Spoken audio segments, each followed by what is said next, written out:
Hey, here's something kind of crazy. Have you ever thought about your own funeral? Not trying to be morbid, but I think there's some power to that. Like beginning with the end of mine really should start with the end of our life. And I think there's some power to envisioning our own funeral, thinking about what we want people to be saying at that funeral about us, and then examining our present life and raising the question of, am I living in such a way that what I want people to think about me and say about me at my funeral would actually be a reality? Because I don't think any single one of us wants to get to the end of our life and feel like, man, I wasted it. My life really didn't count for much. And that's what I want us to wrestle with on this episode of the Bible in Life podcast.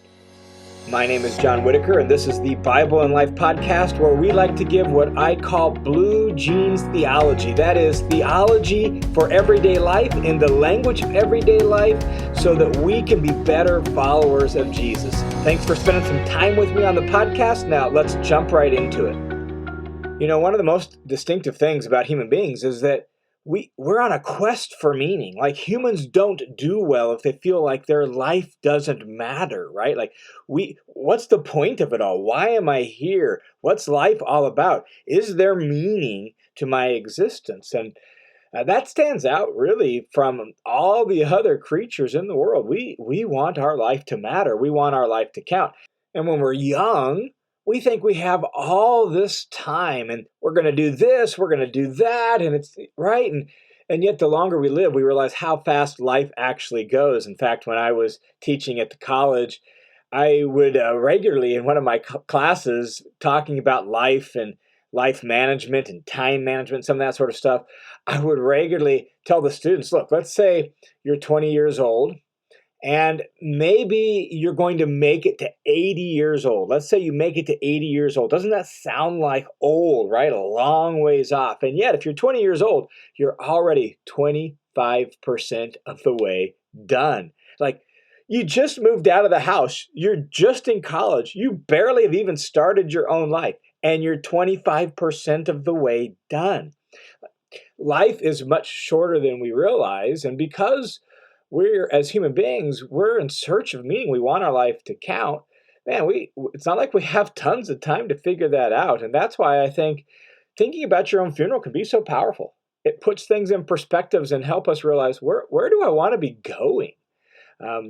What do I want people to say about me? And yeah, the details may change, but are there themes? Are there ambitions? Are there objectives that you think, these are things that I think are important and I want to be aiming in this direction so that should I die, this is the kind of thing people would say about me, right?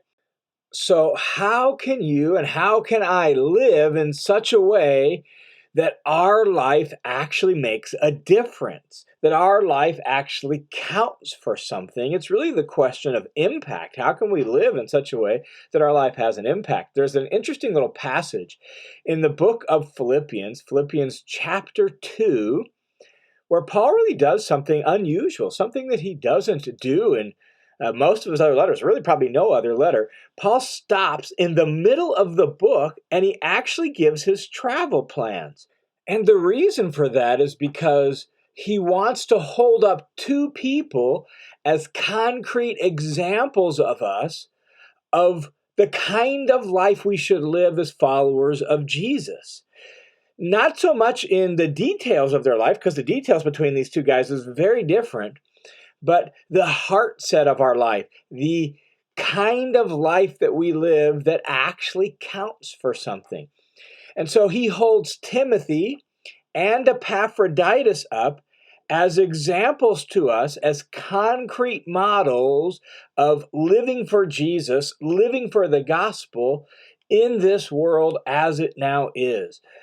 And to fully appreciate the message of this little section here in Philippians 2, we really need to know the backstory a little bit of the letter, all right? If you want to Check out all the exegetical details to Philippians and more details on this particular passage we're going to look at here in a second. You can actually check out the listener's commentary on the book of Philippians. I have a whole commentary, audio commentary on the book of Philippians there. I'll actually put a link to that down in the notes below. So if you want to study the book of Philippians in detail and you want to hear me kind of walk you through the book chunk by chunk and teach you the book, check out the listener's commentary on Philippians. But in brief, here's the backstory that lies behind the letter to the Philippians and that we really need to have in mind in order for us to make sense out of this passage out of Philippians chapter 2.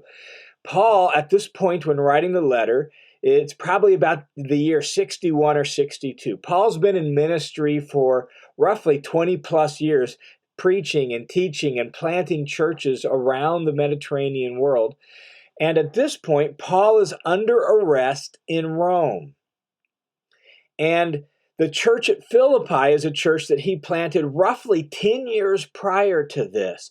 And so it's been 10 years since he started the church in Philippi. So the church is established, but still fairly young. And there's been a really, really close relationship between Paul and the church at Philippi. There's been a lot of warmth and affection in that relationship. They've sent him money on a number of occasions to help fund and support his ministry. Maybe it's been a few years since they've done that.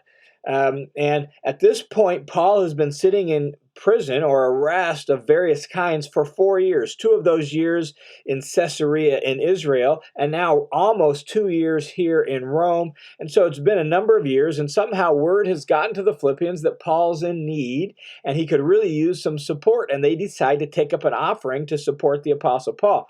And the reason for that is because in the Roman legal system, justice system, a prisoner such as Paul under house arrest still had to pay for his own room and board. He had to pay for his own food. He had to pay his own rent, but he couldn't work because he's under arrest. And so he was completely dependent really on the generosity and support of his friends just to be able to pay for his food and his rent and make ends meet. Well, the Philippians have heard about Paul's situation, and so they have decided to take up an offering and send money to Paul. And so they collect up some money, and they need somebody to deliver that money to Paul, who's in prison 800 miles away from them. And so a man named Epaphroditus raises his hand and says he'll be the one that'll deliver the money. And so the church arranges all the details, and they send Epaphroditus off over land and sea in order to deliver the money, their gift, to the Apostle Paul. Somewhere along the line, whether on the way or shortly after he arrived in Rome, we're not sure. Somewhere along the way, Epaphroditus got sick, very sick, so sick he almost died, Paul says. And Paul's like, oh man, I would have had sorrow upon sorrow for that. And word somehow had gotten back to Philippi that their church member and friend and messenger to Paul, Epaphroditus, had gotten sick and almost died. So they've been worried about Epaphroditus. Paul was worried about Epaphroditus, and yet God spared Epaphroditus and he lived. And so that's all lying behind this text. And so there's been this connection between Paul and the Philippian church. This money now has been received by Paul. Epaphroditus is better. And Paul's like, okay, all right, we need to sort some things out here. And so let's read what Paul says about Timothy and Epaphroditus and Paul's travel plans and how that has, I think, a powerful example to us of the kind of life we should live if we actually want our life to count for something. Paul writes in Philippians 2, verse 19, "Now, I hope in the Lord Jesus to send Timothy to you soon, so that I too may be cheered by the news of you." So Paul's like, when I get a chance, pretty soon, I'm hoping to send Timothy to you so that he can check on you, he can encourage you, he can build you up in the faith, he can report back to me how you guys are doing. So I'm hoping to send him to you soon. Paul then says this about Timothy, "For I have no one like him." In other words, there's no one really like Timothy who will be, he says, genuinely concerned for your welfare. Like Timothy stands out among all the other people Paul can think of because he genuinely cares about the people there in Philippi. He will be genuinely concerned for your welfare. For he says in verse 21, "For they all," anyone else he can think of, they all think after their own interests, but not Timothy. not Timothy. He thinks after the interest of Jesus. In other words, Timothy cares for you on behalf of Jesus. Timothy cares for you for the sake of Jesus. And the reality is, they know Timothy. They've met Timothy. Timothy was there when Paul started the church. They have a real relationship with him. They can see his face. They can see his eyes. They know the color of his hair. They can hear the tone of his voice. They know Timothy. And so Paul writes this in verse 22. He says, but you know Timothy. You know him. You know his proven worth, how he has served with me like a son to the Father in the furtherance of the gospel. It's like you can picture him and you know what he's like, and you know how he has laid down his life with me for your benefit for the sake of the gospel. And so Paul says, when I get a chance, as soon as possible, I'm going to send Timothy to you so that he can check in on you and help you out. He says in verse 23, I hope, therefore, to send him just as soon as I see how it goes with me. So Paul is holding up on sending Timothy until he can actually give a little better, more definitive news report on how his trial is going to turn out. He's waiting for trial, under arrest in Rome, and he's like, as soon as I get things figured out, know a few more details, I'm going to send Timothy to you, and so that he can check on you, I can be encouraged, you can have news of me and all of that. And I trust in the Lord that shortly I myself will come too. Paul's saying, optimistically, I hope that I'll be released from prison. I'll be able to come and visit you guys as well. All right? So here we have Timothy, the first example to us. What does it look like to live a life that matters, a life that counts? Well, it looks like Timothy, who served as a son to a father with Paul in the gospel. It looks like Timothy, who's genuinely concerned for other people's welfare on behalf of Jesus. That's who Timothy is. Timothy's a young man who actually really cares for people, and he does so because he cares about Jesus. He's willing to lay down his life for the sake of others on behalf of Jesus. That's Timothy. Now, Paul goes on and mentions the second fellow, Epaphroditus. And remember, Epaphroditus is the guy who is a member of the church at Philippi, who carried the money from the church as a gift to the Apostle Paul, who got sick and almost died. Here's what Paul says. Now, he says, since I'm going to hold off on sending Timothy, I wanted to send somebody else to you. I'm going to send Epaphroditus back to you. That seems like the best course of action. In fact, what we as we piece things together, Paul's going to send Epaphroditus back. Epaphroditus is going to be the mailman, is now going to deliver the letter, what we call Philippians, right? He's going to deliver the letter of Philippians to the church from Paul when he returns, and it'll address some issues that are going on in the church and all that, and then Epaphroditus can return home. And so this is what he says about Epaphroditus in verse 25. He says, now, I've thought it necessary to send to you Epaphroditus. And listen to how Paul describes Epaphroditus. My brother and my fellow worker and my fellow soldier. Like, here's Epaphroditus, a member of their church. And what he has done is he has delivered the gift from the Philippians to Paul, and now he's delivering the letter from Paul back to the Philippians, and yet Paul describes him with this really honoring titles: my brother, my fellow worker, and my fellow soldier, and your messenger and minister to my need. In fact, the word messenger is actually the word apostolos, apostle in Greek. He's like your apostle to me. He's your official representative who has come and served me and met my need because of your generosity. So here's Epaphroditus. I'm sending him back to you, he says. Listen to what he says. For he has been longing for you. He's been longing for you all and has been distressed because you heard that he was ill. So somehow word had gotten back to the Philippians that Epaphroditus was sick. Word had gotten back to Epaphroditus. The word had gotten back to the Philippians. Epaphroditus is concerned because the Philippians are concerned. And so there's all this mutual concern going on. Paul goes on and says, indeed, he was ill. He was sick, near to death, to the point of death. But God had mercy on him. And not on him only, but also on me, lest I should have sorrow upon sorrow. So Paul is like, man, if he had died, it would have broken my heart. I would have been so sad. That would have been awful. So I'm so grateful he didn't die. And I know you're grateful he didn't die.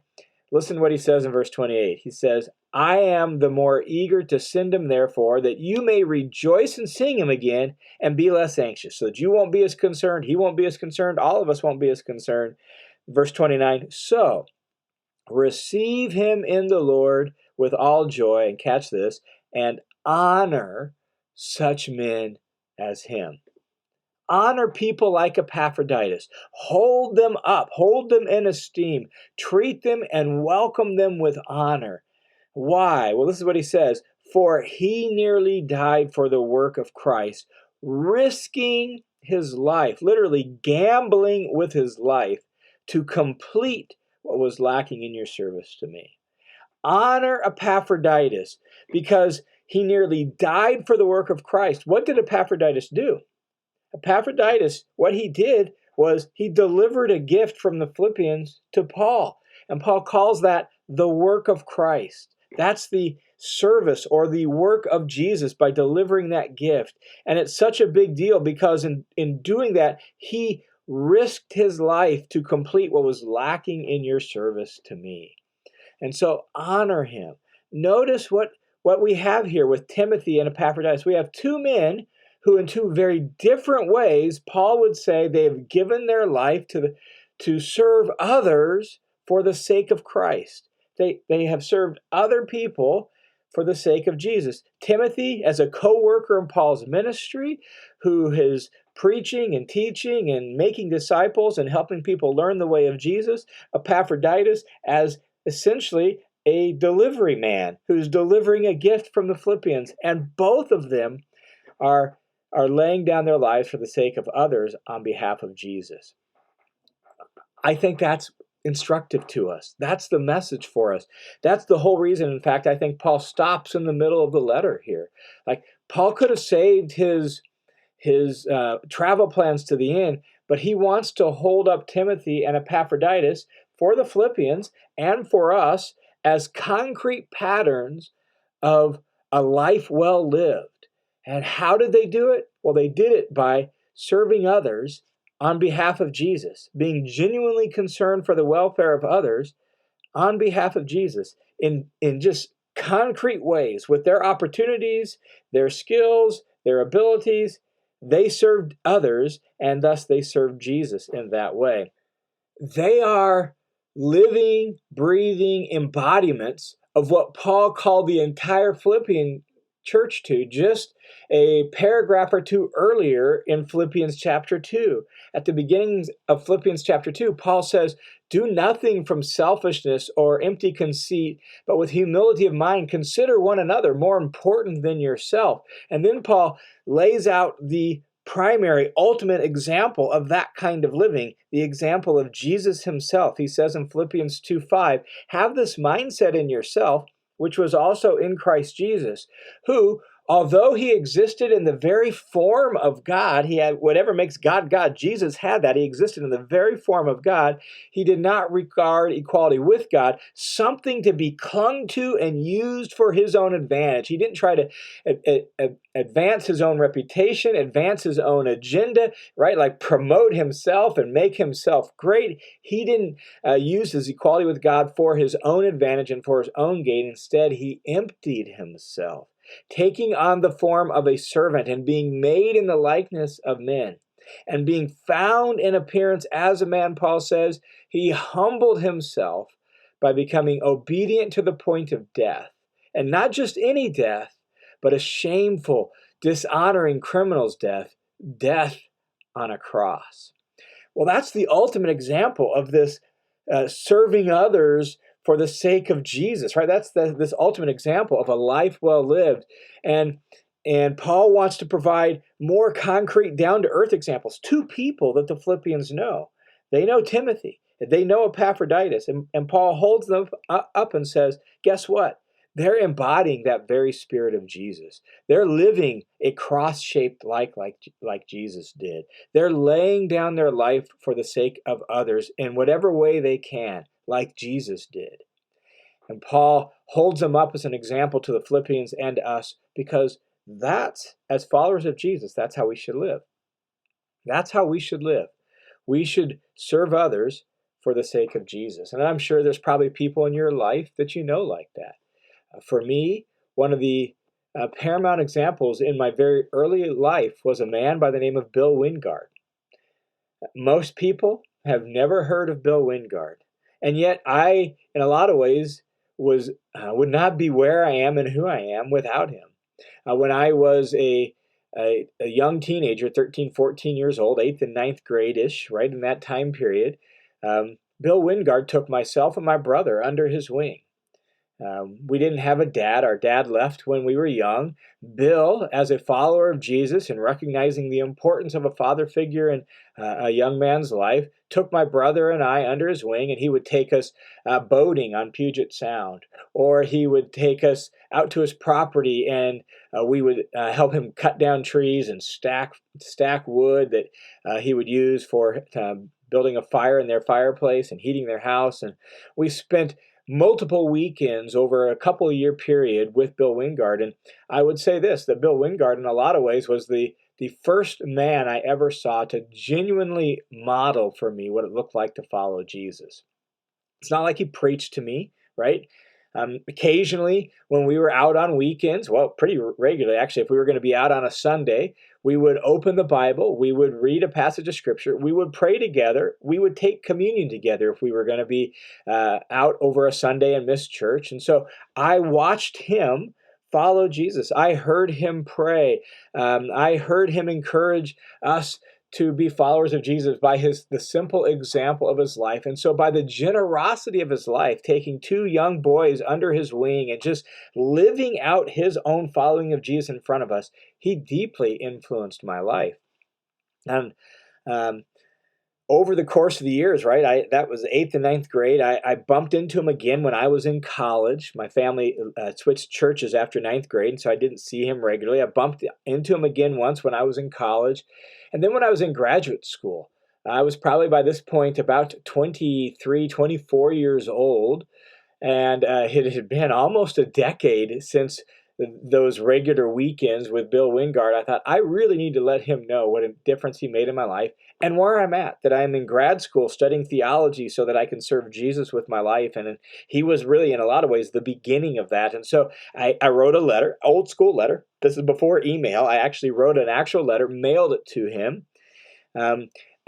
And then a short time later, I actually got a letter back from Bill Wingard. Remember, this is a decade since he spent all that time with my brother and I. I got this letter back from him, and this is what he said in the letter.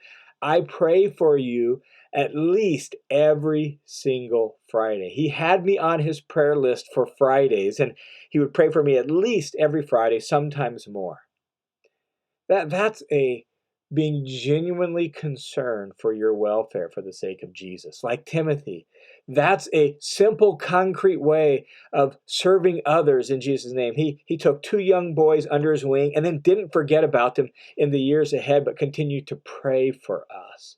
And who knows the difference that was made in my life? Who knows the impact that had in my life, because Bill took the time not only to care for me when I was a teenager, but pray for me for years to come. And that ultimately, I think, is the message of Philippians 2, 19 through 30. It's be like Timothy, be like Epaphroditus, be like Bill Wingard, and in whatever simple, daily, concrete ways you can, serve others for the sake of Jesus. And so, who are the people in your life that you can love and lay down your life for, like Jesus laid down his life for you? Who are the people in your life you can serve in whatever simple ways, whatever concrete opportunities you're given? How can you serve others for the sake of Jesus? If you do that, you'll get to the end of your life with fewer regrets. In fact, hospice nurses have written several blog posts and articles, and some even have written books about what they've learned from their patients as they neared their final days of their life, hospice nurses spending those days and weeks with them. And there's really repeated themes that show up from hospice nurses as people get to the end of their life. And I wish I would have allowed myself to enjoy life more and not worry about so many small things, right? Things like that.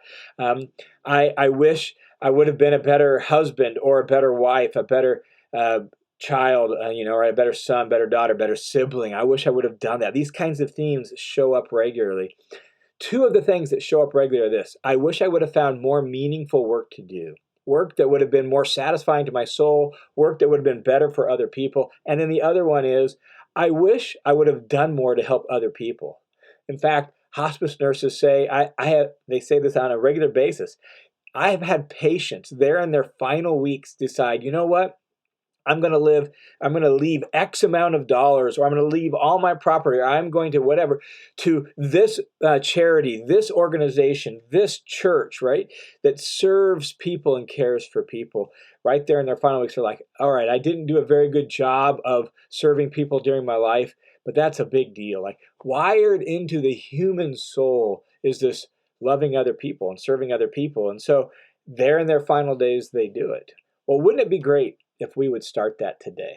Wouldn't that be great if you would start that right now, like Timothy, like Epaphroditus? Doesn't have to be some big glorious ministry, doesn't have to be some giant sacrifice for the sake of Jesus. In fact, it's way too easy to love, in some big grandiose way in our own mind, and it's a whole lot more mundane and a whole lot harder just to love the people in our life on a daily basis, to serve the people and to lay down our life for people however we can, our neighbors, our co-workers, our friends, our extended family, just to lay down our life for the people that the Lord has brought our way in some concrete way today, right now, on behalf of Jesus. And so be like Timothy, be like Epaphroditus, be like Bill Wingard, and serve others for the sake of Jesus. Hey, thanks for tuning in to this episode of the Bible and Life podcast. As always, I want to say thank you to those of you who make this ministry possible by your faithful support. I literally could not do this without you, so thanks a ton. If you have not joined the team of supporters, but you want to do so, you can do that either through my Patreon page, where there's some perks and some benefits for you, like if you give a certain level, you get discounted access or even free access to some of my online courses. So you have that option there on Patreon, or you can donate through World Family Mission. I'll put both those links down below, and you can join the team and help continue to spread the good news of Jesus through this format by your generosity. Hey, thanks again for being a part of the Bible and Life family. Thanks again for tuning in and spending some time with me here on this episode. God bless you guys. I look forward to talking to you again next week.